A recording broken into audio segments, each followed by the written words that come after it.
currently no aid's getting into Gaza. The Rafah border has been bombed by the Israeli occupation, and they are not allowing any further aid in. They've stopped all the water, like all the taps, no water's coming out. They literally have no access to water. Food's not being like no more food can get in either.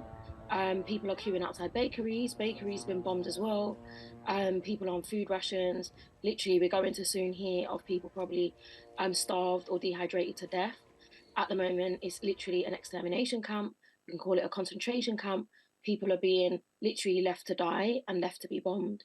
You know, hospital people working in hospitals, they've literally had to say, well, because they've got hospitals predominantly full of children. A third of the casualties are children, over 1,050 children. The last time I checked, which of course is a different number now, children have been killed by the Israeli occupation that are Palestinian.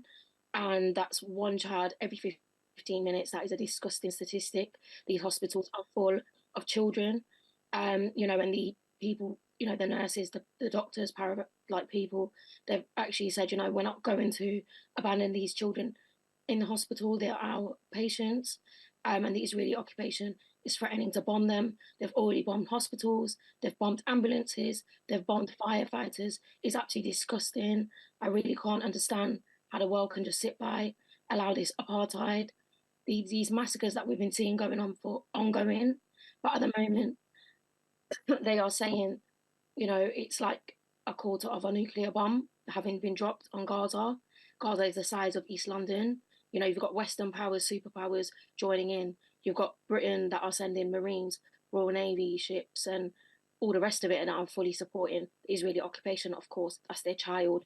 They are responsible. From the Balfour Declaration, we as people living in Britain, we stand against the Israeli occupation of Palestine. You know, we want to support, like, we believe in Palestinian liberation. We don't believe Palestine, even in the West Bank, should be manned by checkpoints. You know, I personally was in Jenin refugee camp in the West Bank last year for 3 months, working at one of the theatres, the Freedom Theatre.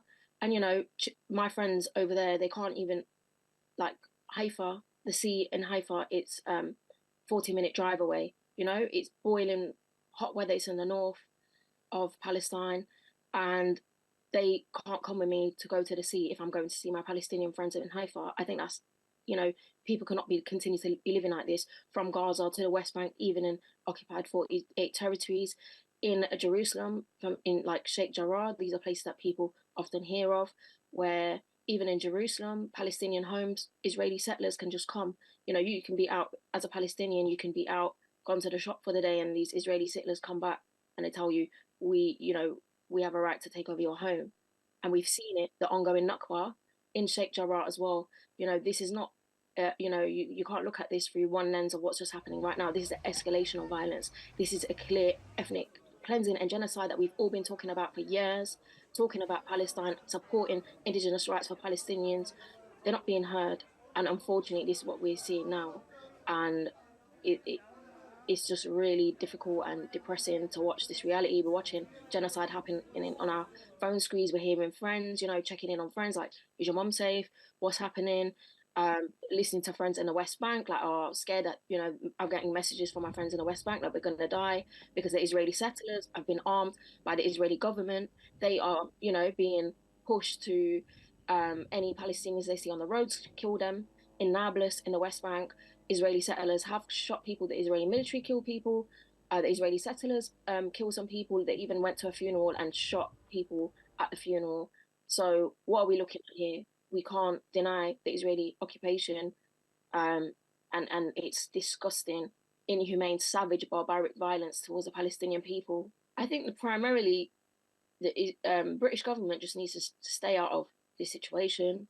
They need to not be sending, you know, military weapons and all the rest of it. You know, Britain has numerous Elbit factories, drone factories that supply the Israelis with weapons to kill Palestinians. First of all, let's talk about that. You know, they battlefield test their weapons on Palestinians. That's what's going on. So I'm from Leicester. We have an Elbit drone factory here. We've been trying to resist it. We've been trying to protest outside, ask for it to be shut down. You know, people have took to the roof from Palestine Action, demanded for it to be shut down. They, even the fire brigade, they wouldn't get rid of the activists that were on the roof for 6 days. So there has been resistance from the people in the UK. But the British government are allies of the Israeli occupation. They are supporting apartheid. And that's the question. So any conversations around aid, they're not really going to, they're not, the Palestinian people are not their priority, you know. Even in this country, you can look at how Ukrainian refugees were treated as European refugees. Then look at how Syrian refugees are treated. Look at how Sudanese refugees are treated. There's a clear disparity and inhumanity, and that is the reality of the British state.